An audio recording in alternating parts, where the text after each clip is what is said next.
Director মানে director নির্ভর, আপনি ডিরেক্টরের কাছে সঁপে দিতেন নিজেকে একটু, মানে ডিরেক্টর যা বলতেছে আমি আমি কিছু না, সবসময় ডাইরেক্টরও তো বোঝাতেন, তারপর আমি আমার নিজের মতো করে আমার নিজের ইয়েতে ঢেলে আমি আমার মতো ঢেলে, তারপরে আমি যেমন একটা গ্রামের মেয়ে করতে গেলে, আচ্ছা গ্রামের মেয়ে, আচ্ছা আমি আমি যখন কোনো শুটিং করতে যেতাম দেখতাম যে আচ্ছা ও কিভাবে চলে, কিভাবে হাঁটে, কিভাবে কথা বলে, কিভাবে তার চাউনি, এগুলো মার্ক করতাম। তারপরে একটা বড় লোকের মেয়ে হলেও দেখতাম, এমনি এমনি দেখতাম, যদি ওই যে কোনো মার্কেট টার্কেটে বা কোনো দেখতাম তো একটু হাই ফাই করে, কিন্তু আমি পোশাক আশাকের ব্যাপারে খুব সচেতন ছিলাম, যতই বড় লোক হোক, কিন্তু আমি কিন্তু ওর বাইরে না। একটা ছবি ছিল বধূ বিদায় ছবি, বধূ বিদায় ছবিতে আমাকে গ্রামের রোলটা দিলেন, ইয়ে আমাকে বললেন, প্রথম গল্পটা আমাকে শোনালেন, শোনানোর পরে তখন আমাকে বললেন যে দেখো এটা, তারপরে আমি বললাম কি যে গ্রামের মেয়ে, তো বলে কি দেখো এটা এমন গ্রামের মেয়ে, খালি গায়ে শাড়ি পরে পড়তে হবে।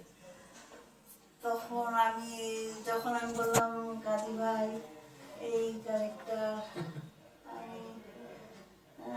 বলে কি না তুমি খুব সুন্দর করবে, তুমি, আমি চাষি মেয়ে করলাম, তুমি এত সুন্দর, আমি বলছি ওইটা তো আমি করতে পারবো না, আমার আমার দ্বারা হবে না।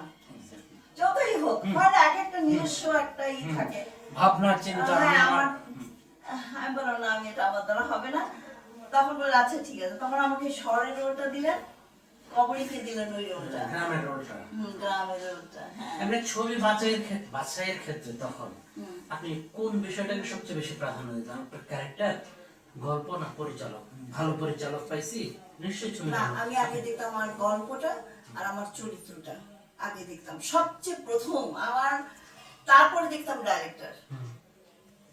আগে আমার চরিত্র, গল্প আর চরিত্রটা আগে দেখতে, আগে এইটা, তারপরে দেখতাম ডাইরেক্টর। তারপরে তখন দেখতাম না ডাইরেক্টরটা ঠিক আছে, তারপরে আমি বললাম না আমার চরিত্রটা তো ভালো, সে যাই হোক হয়তো সিম্পল যদি সে ই করে, তারপরেও তো আমার একটা কিছু করণীয় থাকবে, সেই জন্য আমার চরিত্রটা আগে দেখতাম।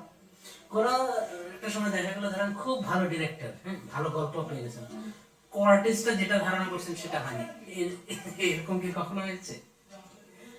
ওরকম হলেও আমি সেটাকে ই দিতাম না, আপনি আপনার ক্যারেক্টারে আমি আমারটা, আমি এমন, আমি আমার সবসময়